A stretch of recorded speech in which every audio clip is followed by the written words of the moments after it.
What's going on, guys? Charles Weinraub, AKA the Handsome Homebuyer, and on today's educational vlog, we are going to talk about how to conduct proper market analysis when planning for any type of real estate development.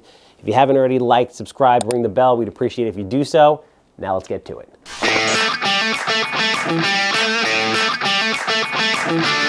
Okay, so today we're going to talk about market analysis and how to do it. We're going to keep it real high level here. We're not going to get ultra granular. I think the big problem with people in general is they just jump into doing things without doing the proper research. And listen, I have ADHD to the max. I can't sit still. Levy, can I sit still? Nope.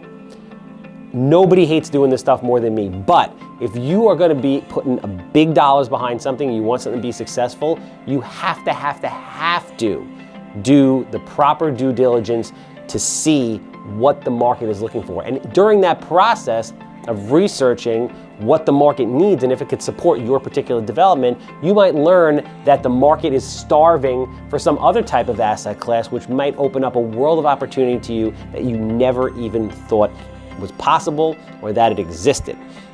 Right, so what we're going to do is we're just going to talk about some high-level points that you need to delve into when figuring out if you want to build that multifamily property, that industrial property, that office complex, that retail strip, whatever it might be, okay? So first and foremost, very important, demographics. The demographics of an area are vital to know what's going on. You're taking the pulse of the area. Demographics include certain things like income, age, population growth. So you want to see, for example, I've been doing a number of assisted living facilities in the area.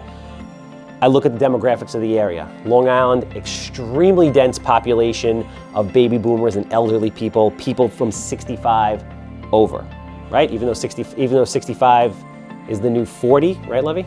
Yep. 65 is the new 40, still 65 and over. That's huge, right? That's a big deal. You're looking also at income. You're looking at home values because assisted living facilities are very expensive. So if you have a median home sale price of $550,000, $575,000, that means if somebody is selling a house and using that money to go into an assisted living facility, they have the funds available to pay that heavy freight. Population. What's going on? Is population going up? Is population going down? Why is that happening? How quickly is it happening? You know, if you're going to build a multifamily building and population is dropping at 3% a year and there's already X amount of supply, you might have a problem. These are all things to consider. So you want to really dive into the demographics of the area and see what's going on financially, population-wise, etc. Okay? Traffic. Now, it all really depends on what you're doing. If you're doing a retail strip, you want traffic. You know, if you're trying to deal with certain nationals like Starbucks or CVS or whoever it might be, they have very specific criteria as to what they're looking for, and part of that is traffic. Are they looking for a 40-car count, 40,000 cars per day count, 60,000, 15,000, whatever it might be, but traffic is obviously very important to specific sites if you're looking to develop something very specific, okay? The master plan for the area.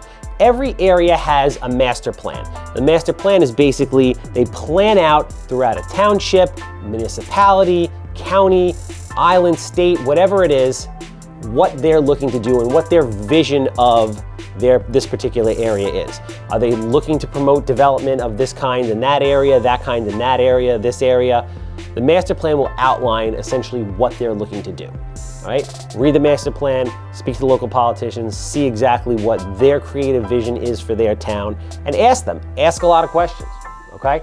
Politics. Politics are very important, meaning in order to get approvals for certain things, you need politicians to say, we like it, we want it in our area. Have conversations with them, see what kind of initiatives they're trying to push in their area. Do they need more multifamily? Do they want more retail? Do they want more restaurants? What are they looking for? Ask them, say, help me help you. I'm here as a developer to help you realize the vision for your town, your village, your county. I just need some guidance, okay? Competition. Competition is extremely important. You have to go out there and say, hey, I'm looking to build an apartment building or assisted living facility. Who's my competition? What are they charging? What type of services are they offering? How new are their buildings? What's their vacancy rate? What is their capacity, right? What is the new supply? New supply is huge and it's often overlooked. Just because it's not here doesn't mean it's not coming. So it's very important to work with different data providers, go down to the townships, talk to the building department and say, hey, listen, how many permits have been filed for this particular asset class? So, if you're looking to build a self-storage facility and there's currently enough supply that there's a 10% vacancy on the market, and all of a sudden you didn't know it, but there's 10 self-storage facilities that just filed permits, they're gonna be in the ground and built before yours, you could have a problem.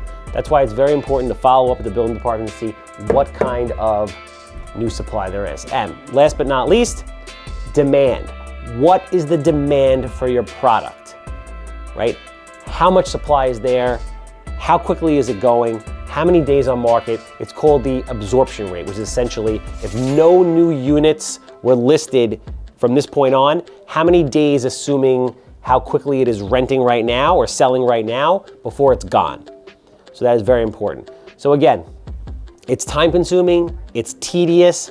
For an ADD guy like myself, it'll make you pull out whatever hair you have left, but it is vital, vital, vital to making sure that you have a successful project. When you're small and you're a beginning real estate developer, you have to do all this stuff yourself. As you grow and expand and make more money, you can hire teams of people to do this. There's also all kinds of appraisers and companies that can conduct this type of research for you. Before I ever do any of the assisted living facility projects that I'm doing now, I have a full market analysis and appraisal done by a company. It's expensive, but it's worth every dollar. They fly up, they go through the entire market, you get all of these things and a ton more. So again, data. Data is the most important thing. Again, if you've gone this far, we appreciate the support. Hit the like, hit the subscribe, ring the bell, drop a comment, show your boy some love. We'll see you on the next one.